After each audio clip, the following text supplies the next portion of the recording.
Today, Democrats claim we won't know election results for a few days. Leftists attack right-wing protesters. Imagine that. And Elon Musk endorses GOP candidates. We've got all of that and more coming up, and it all starts right now.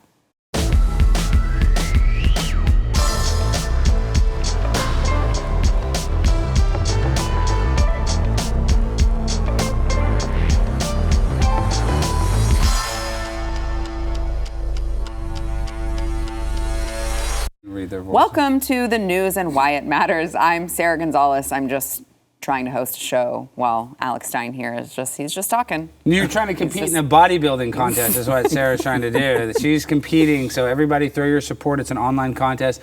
Sarah's going to win. I spent a lot of time in the sun over the weekend. It was a beautiful weekend, and there's only like a few tornadoes, and it was so beautiful. It was beautiful. Those tornadoes just blasting down in Paris, Texas. Those people's barns getting lifted up as if it was just like a piece of paper in the wind. It was very beautiful. Great weather to go get a suntan. Anyway, I'm joined by this goofball over here, Alex Stein, host of Conspiracy Castle, also joined by Chad Prather, host of The Chad Prather Show and America's Favorite Cowboy. I'm in. Whenever y'all are ready to do the news, let's get serious. I know. We were doing a little. Come on. I actually wanted to make it a better point to not get us distracted at the beginning of the show. I always take us on a bad tangent at the beginning of the show. I apologize. You do. Sorry for the viewers watching at home. Well, and I know. So we were encountering a few technical issues. Control room. Do we have audio yet? Okay, all right. So I'm going to play for you, once these issues get sorted out, a couple of video clips here of the Democrats just trying to already start the narrative of, well, we're not going to know the election results for a while. And remember, guys, in Pennsylvania, all of these early voting ballots, we can't count until all of the other tallies are in. Conveniently enough, then we'll know the exact amount of ballots that we will need to not harvest, not fake, not forge. Okay, because we all know that the Democrats don't do that. But but they're already starting to paint that narrative that it just may take a while and we're going to have to be patient and wait. Guys, do we have audio? All right, so I'm going to go to Politico. Okay. I'm going to go to Politico. Listen, to your point, while you're finding that deal, let me just say that this story just came out. The Democrats are tired of being accused of voter fraud, and they have now gone on the record as saying our dead voters are only going to vote once and only once. That's good. So there's the dead ones should only get one vote. That's great. So that's fair. Great. That's Thank progress. you. That's progress. We're moving forward. That's progress. We do call them progressive. That is progress. All right. So let's go to Karine Jean-Pierre now that we have this audio fixed. Happy Monday, guys. Karine Jean-Pierre earlier today saying, we may not know the winners of some elections for a few days, guys. Let's hang in there. Watch. It took 2 weeks to call every state. In modern elections, more and more ballots are being cast in early voting and also by mail.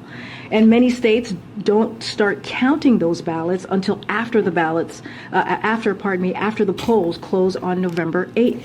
So you heard the president say this the other night. He has been very clear on this as well. We may not know all the winners of elections for a few days. It takes time to count all legitimate ballots in a legal and orderly manner. That's how this is supposed to work. Mm-hmm.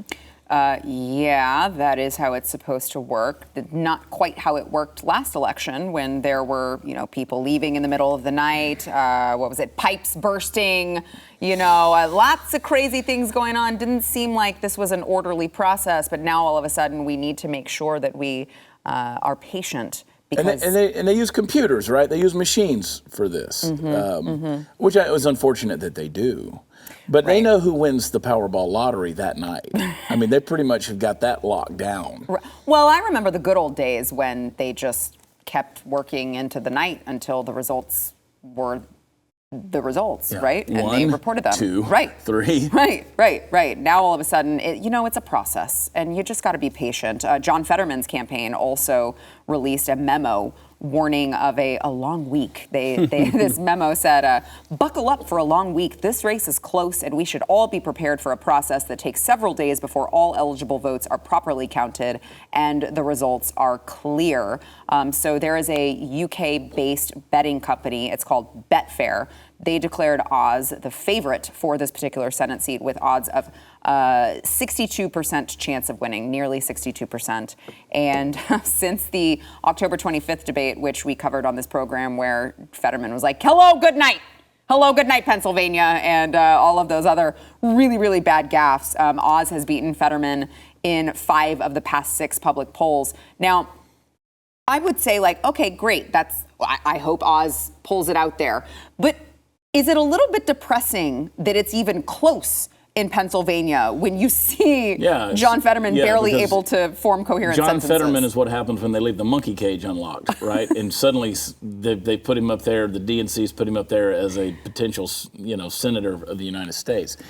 It's scary that it's that close. In fact, I was just going through some of the predictions that a lot of us have put together, particularly Stu Bergier, as we head into tomorrow night's Blaze coverage for the election results and the returns. It's scary how close these elections are, especially when you factor in the mental illness that's in some of these candidates. And look, I'm no fan of Mehmet Oz, but at least he's a very articulate man versus... John Fetterman and Joe Biden, I mean, the only thing that could make either of them worse is if you made them talk to each other through a tin can connected by a piece of rope. Yeah. Right? It's horrible. Yeah. Well, I just want to make this point. I think this just shows you how dumb and fake politics are. Oprah Winfrey recently endorsed Fetterman. Oprah Winfrey is the one that was responsible for giving Mehmet Oz his TV show. So the fact that she's the one that discovered him, changed Mehmet Oz's life, gave him this show. She relied on him to come on her show. I mean, she had a business relationship with him for over 20 years, I believe. And because of her identity politics, she would literally endorse Frankenstein over the person she built. She said, I would vote for John Fetterman if I were in Pennsylvania. She wouldn't let John Fetterman mow her grass. I know. And the guy... absolutely not. She doesn't have to... I'm just saying, she doesn't have to be the biggest Oz stan, but the fact is, like, you built this guy, and you won't even take responsibility. Like, I know this goes against my political ideologies, but how much money... She can't even say that. How much money did Oprah make from Oz? Right. So much. Right. Millions and millions upon millions, exponentially. It is fascinating, that particular race, because you look, again, you mentioned, Chad, that Oz is articulate. I mean, so is Obama, right? But Oz is also kind of a squish Republican, right? We can't count on him to be conservative. However, the other side, throw out the whole whatever's going on in John Fetterman's brain. He's a radical leftist. And you look at this and you go, wow, I think the people of Pennsylvania understand that all they need is just a trained monkey to vote the way that they're supposed to vote, and that's it. And his latest commercial was shot on a Samsung Galaxy, obviously, with a copyright infringement from a Coca-Cola commercial with Mean Joe Green, where he's limping away from a kid's apartment, which doesn't make any damn sense to me. So it's weird. And these people think these are all good ideas. It's like Beto O'Rourke the other day dancing, being pro, that was so creepy. Fighting for abortion. And I'm like, I don't know who looks at this and thinks this is a good idea, but it ought to tell you right there, that's just how stupid the general electorate is in the United States of America these days. Yeah, it is really sad. I think it makes for better content if Fetterman wins and that freak goes to D.C. Oh, great, good. Well, country can go to hell, but at least Alex will have good content. So, all right, so let's go over to Politico. The lack of self-awareness in the mainstream media is incredible. This morning, Politico tweeted out, this is a real tweet, you guys, all right? This is a tweet that has a link to an article that says 6 election security threats to watch for on Election Day, all right? So they say, the 2020 presidential election was rife with allegations of voting machine hacks that were later debunked. Yet there are real risks that hackers could tunnel into voting equipment and other election infrastructure to try to undermine Tuesday's vote. And of course, the 6 threats listed in that article are mis and disinformation, crashing election office and campaign websites, campaign social media account hijacking, cyber attacks on voter registration databases, targeted voter harassment, and wireless modems enabling hacks of voting machines or vote tallies. Literally. In one sentence, they say, don't worry, voter fraud is not real. It's already been debunked, but also be prepared for voter fraud. Do they not even understand how stupid they sound? Well, you've seen the clips, I hope you have, from 2000 and 2004, where the left is just like, no election is fair, and Bernie Sanders, and basically just throwing away the Bush elections, and they're talking about how much, it's just rife with fraud. But then Obama years came in, and obviously there's no fraud there. But my point is, these people were election deniers. They created election denialism. Yeah. And now if we do that same thing, we get kicked off YouTube. So I just want to say the last election was the most fair and free election that we've ever participated in. Quite in honestly, American history. I agree. Yeah, the best election ever. I can't think of a time when the Democrats have not won, they have not questioned the results of the election. Yeah. Can you? No. And of course, I mean, you could go back to 2000 between Al Gore and George W. I mean, that whole the recounts, the hanging chads, the dimpled chads, all these different things. Non-certifying elections. I mean, what does that feel like at that point, Chad? I am a hung chad, so I don't worry about it. But here's the thing: I just know that every time an election comes around, we're going to have an upgrade to our vocabulary. There's going to be new words and new terminology that's going to be introduced because they have to create a language that goes along with their excuses and their justifications. So when you got KJP standing up there at the podium talking about, okay, go ahead and prepare for this, it's going to be a long deal. How is it that you go to a state like Florida, you're going to know the election results tomorrow night? Mm-hmm. You'll know them. Mm-hmm. Pennsylvania, New York, California, Arizona even, you're not going to know. Mm-hmm. We won't know for a week. Yeah. There'll be lawsuits, millions of dollars will be spent by these campaigns contesting all of these things because we don't have an election system in America that works. We simply don't. I've provided a number of solutions that would work, but nobody wanted to listen to that. Mm-hmm. And I mean, you know, they don't want to fix it. Yeah. They'd rather send money to Ukraine than fix the elections in America.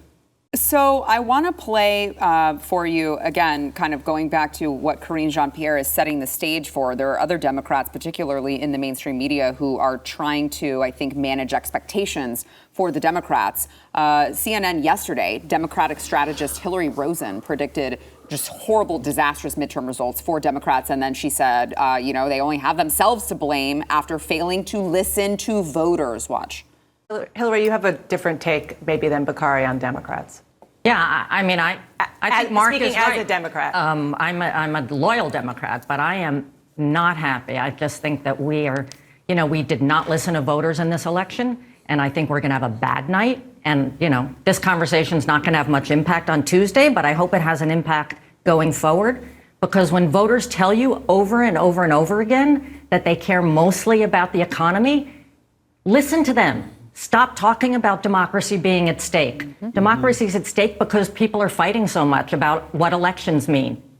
And it wasn't just that. Earlier this morning, Don Lemon said that the Republican message is resonating with voters. Watch. Gloria, the Republican message is resonating. And the question is, is a Democrat message resonating? Because you remember talking when what happened with the Dobbs decision in the Supreme Court? Sure. And I said, everyone said, oh, this is going to carry Democrats through. And I said, I think this may have happened a bit early. Yeah. Also, all Americans aren't going out and getting multiple abortions every week, but what they are doing is going out and getting groceries and gas every week, and they're feeling the effects of it. Also, they don't want their kids sexually indoctrinated in schools, which I would argue, I know the Democrats there were talking purely about the economy, I would argue is another very, very big driver of at least parents who are going to the polls. They remember how their kids were treated during COVID. They remember, all of the sexual indoctrination in schools, the pornographic literature in schools. They remember all of these things. And it makes it very easy to vote Republican when they also see, even if you're an independent or even a moderate Democrat, very easy to vote Republican when the Republicans are the ones saying, hey, we shouldn't sexually indoctrinate your children. And also we want to fix the economy, not make it worse. Well, what's amazing to me is how short-sighted and lack of memory focus most voters are. You look at Michigan, so you got Gretchen Whitmer, who is the queen of lockdowns. That's a good point. And she's still supposedly leading Tudor Dixon, 55 to 45, if you believe that poll. Yeah. I mean, really, there's a 10% gap between somebody who is extremely capable, freedom-loving for the state of Michigan in Dixon, and then Whitmer is going to sit there. People don't remember what she did. There are still districts in Michigan where kids aren't in school. And she blatantly lied about it in the debate. Yeah. Right. She blatantly said, I got kids back to school quicker than anyone else. Yeah. Tudor Dixon's like, I'm sorry, am I crazy? Because you still have some school districts that are closed. So, it will be interesting to see how well voters remember what Gretchen Whitmer did, all while, of course, her husband got to do whatever he wanted during the lockdowns. Yeah. Yes. Well, but you have people like Joy Reid that say that the word inflation is a right-wing talking point that people are just now learning, that nobody even cared or knew what inflation was. Right. So she nailed it. I don't know, you said her last name is Rosen. I mean, people want to hear about the issues that affect them the most, not these weird social issues that only affect, a very small percentage of our population. So yeah, I hope all of this is correct and that she's right that there is going to be a red wave. But once again, it goes back to the democracy issue. Maybe the reason they are so worried about democracy failing is because they're the ones that are trying to make it fail. All right. Well, good points, guys. We got to take a quick break. First, I want to thank our sponsor, Keeps. So, if you are one of many men, you can't help it. It's just in your DNA. You might be losing your hair kind of early. You need to try Keeps. They have these clinically proven, FDA-approved hair loss treatments that are available online. So it's very, very easy. It's good for the lazy man. Can I say that? Is that offensive? Why do you do that? I feel attacked. We want to be entire lazy. Ad. I feel attacked. Both of you. I feel attacked about the hair loss and the lazy and the whole thing. And generic. Okay, I'm not going to look at you anymore. Okay, so what Keeps does... I am FDA approved. What Keeps does is you take a couple pictures of your hair, you send it on over to Keeps, and they're going to deliver straight to your door the generic versions of these hair loss treatments, which is going to save you a ton of money. And you can message your Keeps doctor 24/7 if you have any questions. You got to try it. It even stimulates regrowth in a lot of men. So if you're getting self-conscious about your hair, you don't have to do that. Go to the Keeps website. You can visit keeps.com/y for 50% off your first order. That is 50 half off over at Keeps, KEEPS.com/y. Last week, investigative journalist Taylor Hansen confronted Robert Francis O'Rourke over his trans surgeries for kids, the support of trans surgeries for kids, right? Because, as we know, O'Rourke will not denounce any of that. And he also frequently wears a stupid T-shirt that says, "Don't mess with trans kids," with like the Texas emblem on it, which just really makes me mad because that's not what Texas is about. So Taylor was, like many of us, assaulted by Beto's supporters, and he actually was like choked by pulling his hoodie back before being thrown to the ground and forcibly removed. Here's some of that. Okay, so that woman works for the campaign. The other one works for the campaign, hands all over him. The one in the hat is the one that I'm involved with. Now, yeah, they've lifted him off of the ground on top of the woman in a wheelchair. They're pulling him. So he's leaning back right here, but now he's with the crowd. But not on purpose. They damaged his equipment. I don't know, just stay tuned for maybe some more news on that one. Also, Alex was at that same, what was it, a rally? Yeah, Alex was at that same rally, and he confronted Robert Francis for his support for aborting babies and was hit and grabbed, and he got his hair pulled, which I don't know, maybe he likes. I feel like he's weird like that, but let's watch that. 46 years, muscle menos into this idea. What are you afraid of, buddy? I'm not afraid of anything. If I'm afraid, why am I up in the balcony?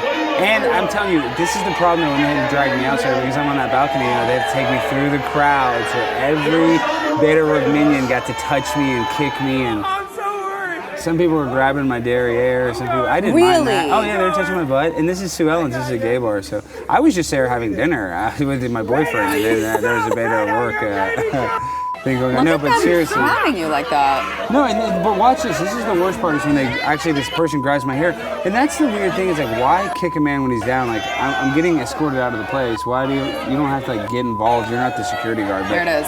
Yeah, you'll see it's like. Do you know if did security come back and talk to them about assaulting you? No, but one of the security guards reached out to me after it, and he's a Republican. He like has pictures, of Charlie Kirk and says, "Oh, I hate Beto." One of the guys that was there that threw out me and Taylor. Well, why did he throw you out then? He said it was just it wasn't personal, it was part of his job. I know. Just following orders? Yeah, just following orders. I see. Yeah. So I want to play one more clip of left-wing violence here because, they constantly are trying to cite the insurrection on January 6th as like the biggest deal ever because Republicans are the only ones who are capable of violence. Meanwhile, left-wing idiots are burning down cities in the summer of love in 2020 and constantly assaulting us anytime we go and are absolutely within our, our First Amendment rights to ask a question, and we get assaulted. So this is over in New York. There was a Kathy Hochul, I don't know if you want to call it rally because it was pretty small, but Kathy Hochul was giving a speech, and some of her supporters actually attacked and choked a female Republican protester. Watch. You can deny science. You can deny those who seek to win. That's a guy grabbing a man grabbing what looks like a woman of color, right? A man grabbing a woman of color's neck and choking her. Why is it that you think that isn't on primetime CNN and MSNBC news, Chad? Yeah, there's so many of these things that you'll never see. Let's go back to the assault you had at Penn State where you got spit on. I mean, that was a good solid man loogie too, spit by that little girl. Sick. But I mean, that's assault. That is assault. I mean, so they're not going to talk about this stuff. If that had been a Republican man who reached out at a rally and grabbed a Hispanic woman, I don't know if I can't tell from this angle with the lights in my face, it looks like a Hispanic woman. If that had been a Republican man who grabbed that would be all you see. Right. It would be on the airwaves 24/7. They made Nick Sandman. This would be Nick Sandman. Yeah, just saying. I mean, Nick Sandman. I mean, look at all the stuff from Nick Sandman to the list goes on and on and on. Well, and so, look, I want to make clear, this says in the article that she was a Republican protester. I wasn't even sure if she was a Republican. She was just saying we need to vote Lee Zeldin in rather than Kathy Hochul, which I think would be a common sense thing for even a moderate Democrat to say, just based on the crime that's happening in New York and all of the, fascism that's going on with all of their mandates. And to your point, let's point this out right now. So as of now, with early voting, I know in Texas and a lot of cities around America, they're reporting the lowest number of ballots being returned by early voting in a long time. So what that tells me, a lot of people in the Hispanic community, in the urban community, in the black community, they're just choosing to not vote. They're saying, okay, we're just not going to do it. We can't vote for the Republican. These guys are destroying everything. I mean, when you got Ice Cube who comes out and says, yeah, we voted for Democrats for all these years and it hasn't done any good for us. So I think you're going to see this tomorrow is you're going to see there's going to be a lot of that minority community that just chose to not vote. Yeah. So you don't know what this lady's angle was. I mean, she may not have been a Republican. She might just be an honest, common sense, fair-minded person who voices her opinion and says, you know what, Kathy Hochul, who's never been elected, might not be the best choice since our cities have gone to garbage. Poo-poo. And she's denying it, saying, oh, everything's fine. Right. Maybe Lee Zeldin is the choice. Yeah. And then, of course, to add on top of that, yesterday, a pair of suspicious envelopes were delivered to Kari Lake's Phoenix campaign office. Campaign staffer opened an envelope that held a suspicious white substance, and the staff member is currently under medical observation. Of course, this prompted the response of there was Phoenix Police, Fire Department, Hazardous Materials Crew, the police, the FBI, and the campaign released a statement on the incident saying just 2 days before Election Day, our campaign headquarters remains shut down. We look forward to law enforcement completing their investigation as quickly as possible. Rest assured, we are taking this security threat incredibly seriously. We're thankful for Phoenix PD, FBI. In the meantime, know that our resolve has never been higher and we cannot be intimidated. But January 6th. Yeah. But January 6th. Yeah, they'd be rolling that thing through. I mean, I had somebody. Somebody on Twitter this morning responded to something that I said talking about this amnesty deal from The Atlantic by Emily Oster that was printed last week. And somebody referred to it as human rights violations and what we went through. And she said, oh, you mean like January 6th? And January 6th wasn't human rights violations. You can refer to that. I mean, you have no idea what you're talking about. But again, that's how far the media has fed these people and brainwashed them into a narrative and given them a vocabulary to use in all of these discussions. They're not talking about a potential ricin attack on Kari Lake's campaign headquarters, right. Potential threats. And when you've got gunshots coming through the windows of homes of Republican candidates and other things that have happened in regards to violence at these things, Alex and Taylor, they go to these deals and they use their voice. You may be disruptive. That's okay. Everybody's got to put their hands on you. Mm-hmm. That's why I don't go. Mm-hmm. That's why I don't go to these things. I'm not sanctified enough. I ain't got enough Jesus in me to go do this. Well, and even Lee Zeldin, they tried to stab Lee Zeldin. And then another thing is there was a New York City council member. I was just trying to pull it up on my phone. I screenshot it. I thought I sent it to you, Sarah. But I follow him because, I go and speak at city council meetings, and he said the thing, everybody needs to vote for Hochul. My DMs are open if you have any questions.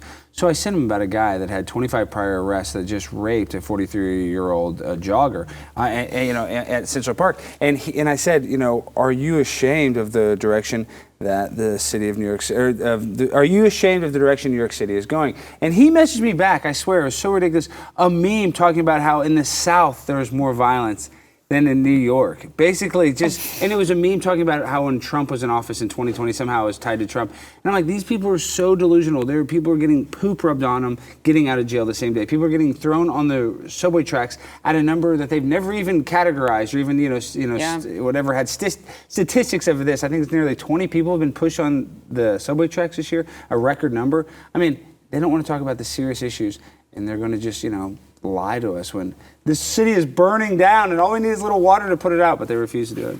Oh, God. Let's hope the results are good tomorrow. Speaking of tomorrow, you got to join us. It's going to start at 7:45 Eastern time over at BlazeTV.com or the BlazeTV YouTube channel as we help make sense of the election results. Promo code is going to get you $30 off, which, by the way, I've never seen a better deal than $30 off. So make sure you take advantage if you're not already a subscriber. The promo code is REDWAVE for that $30 off. And by the way, we will be taking some of your questions, so make sure to tweet us using the hashtag BlazeMidterms. We'll be right back. Over the weekend, Stacey Abrams appeared on MSNBC and attempted to explain her poor polling numbers by claiming that, she would say that black men are targeted by misinformation. But as I'm trying to kind of make sense of her answer, it sounds a lot like she's just saying black men are too stupid to understand what's true and what's not. Watch. And I do not believe it's because of a deep well of enthusiasm for my opponent. We know that black voters are often discounted. And unfortunately, this year, black men have been a very targeted population for misinformation. Not misinformation about what they want, but about why they want what they deserve. And my campaign has been the only one that has very intentionally, thoughtfully, and consistently reached out. That has been misconstrued as concern when indeed it's just respect. Not misinformation about what they want, misinformation about why they want what they deserve. I want you to know why I want what I deserve. I want you to know why I want what I deserve. What does that even mean? Well, she's going to You're not going to tell me? Yeah. What it means is everybody's an idiot. They keep listening to this stuff and they keep going, okay, you guys are just, the fact that somebody can put a bunch of words together in order without going, and reaching for a thought, they can just keep spitting this pablum out and people go, oh, yeah, that makes sense.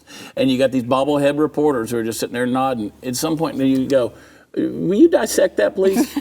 Tell us what you mean by that. Why I want what I deserve? Chad, Kamala Harris literally said that marginalized people couldn't go to Kinko's and be able to print out paperwork, and that's not racist. If I said that, I would be canceled. But these politicians say, oh, well, it's kind of hard for marginalized people, African Americans, to actually go to Kinko's and print stuff off. So we should just be able to vote with, word of mouth. Well, it's not just that. It's like Joe Biden saying that minorities were too stupid to understand how to log online and find out where to get their vaccine. I just think that Stacey Abrams is a well-spoken, clean black person. Articulate and clean back. Probably the first one we've ever had. Oh, no, wait, that was Barack Obama. And that was said by who? Joe Biden said that. Oh, that's right. That's right. Oh, that's awkward. I just think Stacey Abrams, because she's so sexy, that's why she's always going to be able Dude, she's looking, the keto's doing good for her. She's good. lost a little weight. She's starting to get like, you can't get rid of that big old head, but no, that's genetics. No, I like this size. The bigger the head, the better. This bigger brain. I like big head. Yeah, she's got it going on. She's. I don't know about that, Alex. She's my new favorite big booty. That one, I don't think it's a big brain. You got to watch them teeth, though, boy. It'll leave a racing stripe. And I like that because I eat a lot of carrots. She can chew them up for me. She can use her big teeth. Well, there's always a little food left over. That's what I'm saying. If you look at the bite she took, she always left you a little something to nibble on, too. All right. Well, on Friday. I'll get that shallow. I don't give a rat's ass. On Friday, Joe Biden claimed that this is one of the most tone-deaf things I think that Joe Biden has said thus far in his presidency. And I think that that's saying a lot because he said a lot of tone-deaf things. But he said that he is going to shut down coal plants across the country. Mm-hmm. Watch. So it's going to become a wind generation. And all they're doing is going to save them a hell of a lot of money and using the same transmission line they transmitted the coal-fired electric on. We're going to be shutting these plants down all across America and having wind and solar. Listen, it's really frustrating to hear this and hear people go like, oh, he said what? Because if you recall the last presidential debate between him and Donald Trump, he said pretty much this. He said that he wanted to do away with oil and gas eventually. He made it very clear that those were his intentions. And I think those of us who are watching who actually are not stupid sheep watched that and went, okay, that's got to be the end of his campaign. Like, that's the nail in the coffin for him. There's no way that the average American can vote for something this radical. Then it happened, and they were like, oh, I don't think he meant it like that. And then they voted for him, and now they're seeing their gas prices skyrocket because of Biden's policies. They're seeing the Biden administration continually talk about that this is just transitory. Yeah, you might feel the pain right now, but that's because we're transitioning to a green energy plan. I mean, they are saying the quiet parts out loud. They're telling you that this has been their plan all along. Joe Biden says it himself. He wants to shut down oil plants across the country. And now the White House is still trying to do damage control because they can't just admit that that is what they are doing. So Karine Jean-Pierre issued a long statement claiming that people are twisting the words that Biden said. The statement reads, in part, the president's remarks yesterday have been twisted to suggest a meaning that was not intended. He regrets it if anyone hearing those remarks took offense. The president was commenting on a fact of economics and technology, as it has been from its earliest days as an energy superpower. America is once again in the midst of an energy transition. Our goal as a nation is to combat climate change and increase our energy security by producing clean and efficient American energy. But here's the thing. Yesterday, while hosting a rally for Kathy Hochul, Biden declared that there will be no more drilling. Watch. No more drilling. There is no more drilling. I haven't formed any new drilling. Okay. I don't know why he had to say it so angry. But. Well, he was talking to a protester. There was a protester who was coming at him about there's drilling going on, and he hasn't stopped the drilling. That's Isn't that why wild? That was his response. So, you know, he has to justify himself at all means possible. No more drilling. And so he goes to an extreme. Mm-hmm. And in the other deal, in the other statement he was making, he thinks he's talking to people in a safe space about the coal industry. And you know, look, we live in a world where 11,000 people lost their jobs when Biden took office because of shutting down the Keystone Pipeline. However, everybody's worried about Twitter employees losing theirs now that Elon Musk has taken over. This is a weird clown world we're living in. The man a month and a half ago was trying to find a dead woman in the room.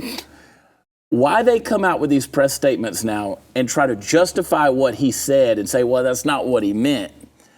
I call them top of mind statements, right? Because that's how she justified the Jackie Walorski thing. She was just top of mind. She was top of mind. It's like, stop trying to explain it. Let the guy stand on his own. You know what? Here's the thing, and we've talked about this.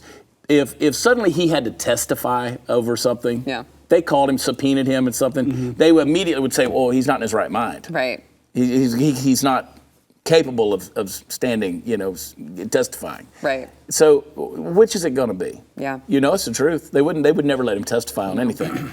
Well, I always hate to make this point, but I firmly believe that this is a controlled demolition of American dominance and that we have enough energy to support the entire world, literally, just Trump in had Texas. Made us energy independent. I know, but just not just to support us, but I mean, we have enough reserves in Alaska to support the entire world. We don't even need the Saudi Arabian bullcrap. We don't even need, OPEC. We don't even need anybody else. We have enough in Texas and basically Midland, arguably, enough to just supply America. And they're purposely doing this because they don't want us to be dominant and they want our country to be weak so that they can. I'm guessing, I said this earlier, the threat of democracy, they don't want us to be a democratic republic anymore. I fully believe that because they're taking away the thing that made our country so great is the fact that one of our last industries we had, they totally killed it. And, I'm to the point where I'm like, okay, if it is just the actual ballots that are counted and we're not looking at any sort of, secure, like fortifying the election this time in Pennsylvania. If Pennsylvania continues to listen to this, specifically on the oil and gas industry, Pennsylvanians listen to this and still vote Democrat at this point. Like, what the hell are we even doing here? Yeah, it's voting on which caliber you want to use to shoot yourself. Right. Yeah. I mean, Germany tried this. Now they have to turn on these old coal mines that they didn't even have on for years. Yeah. So it just doesn't work. Yeah, I mean, it's just like, it's such a slap in the face to them. And so if they go to the ballot box tomorrow and they vote for Democrats, which they know obviously will be in lockstep with this particular policy, it's just kind of like, all right, I mean, I guess you get what you deserve, but unfortunately, I'm not in agreement with you, and you're kind of screwing the rest of the country up because you can't get past your tribalism. All right, we've got more to come, but we got to take a quick break. We'll be right back.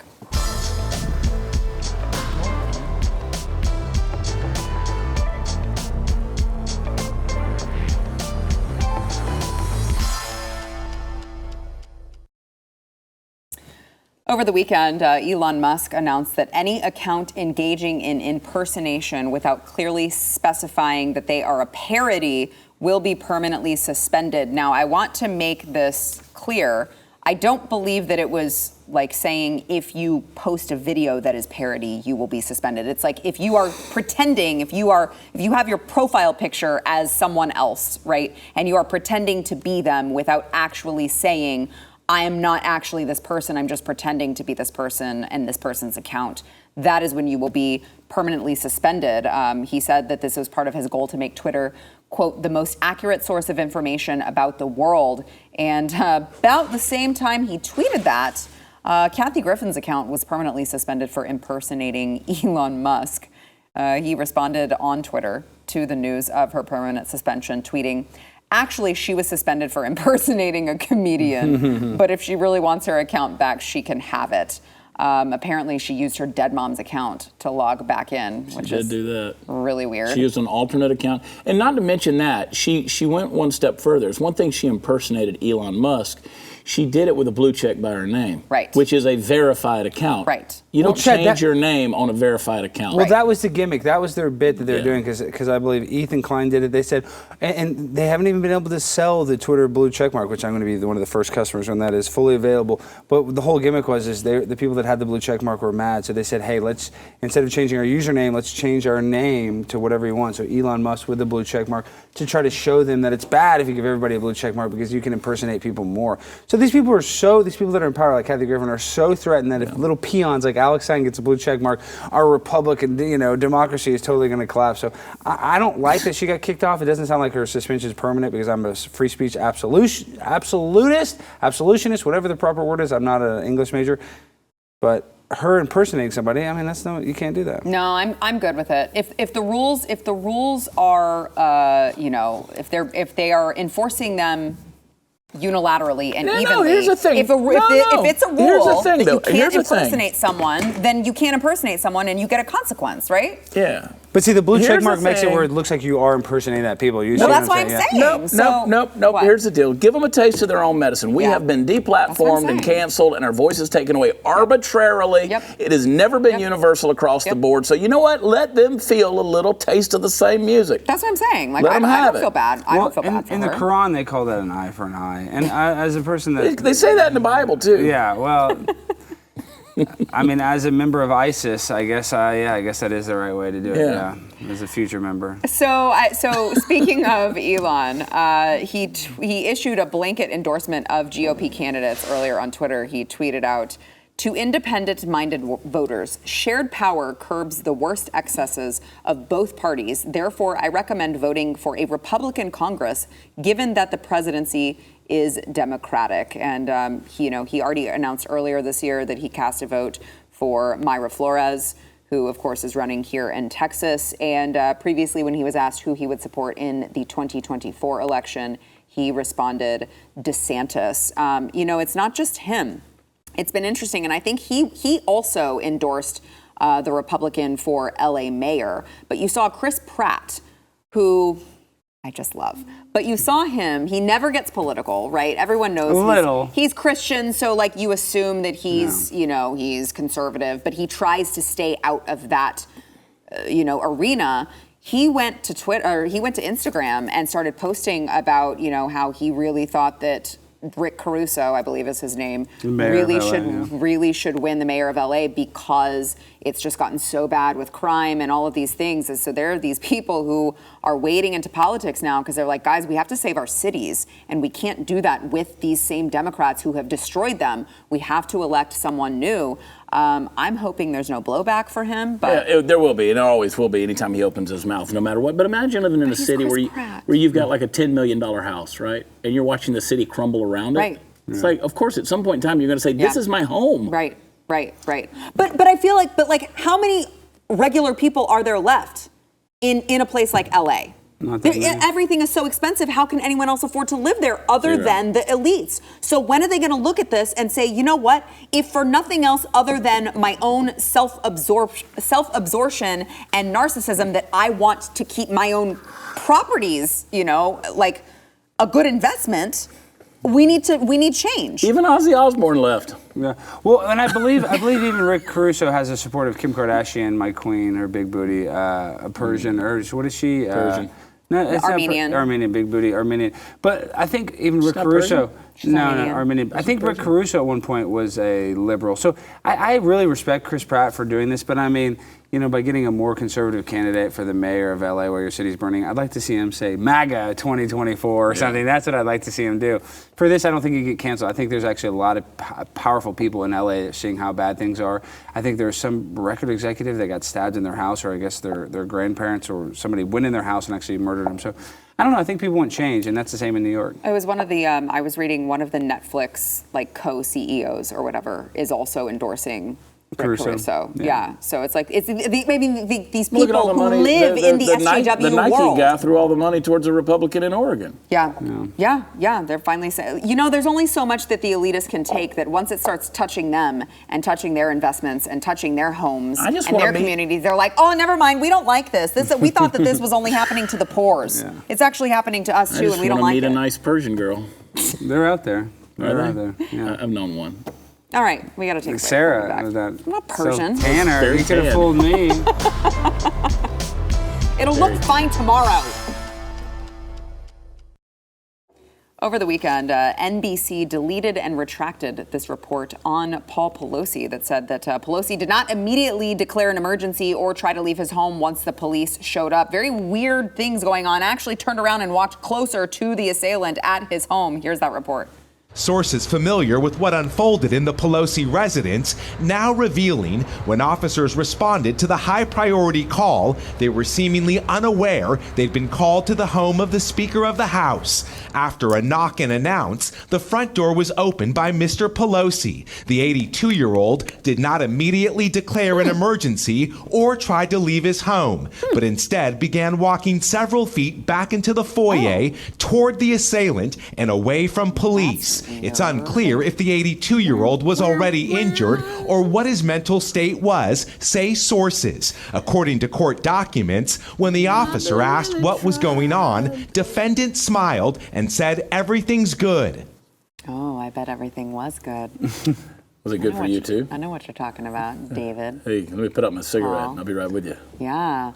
really weird stuff going on over there in the Pelosi home. It's not weird. It's not weird in San Francisco. That's fair. It's definitely normal. So they said they crap on the street. NBC said that the piece was removed because it did not meet NBC News reporting standards. I bet it didn't. I bet it didn't. It did not fit the Democrat narrative, and therefore it did not meet NBC News reporting standards. And of course, the police and prosecutors are refusing to release the police body cam and surveillance footage. But that's all coincidental. She's third in line for the White House. There's no way a police officer wouldn't know you're walking up to her house. How much time do we have left? 20 seconds. 20 seconds. See, this whole deal, y'all mark my word, what was trying to come out, it was supposed to be an attack that the police caught, but it wasn't going down yet, so he walked back over there and was like, do it now, do it now. Maybe. Oh, There's I something like that fishy theory. about this. So that they could claim that so it was right-wing violence. But they're bad actors. Yeah, I like that.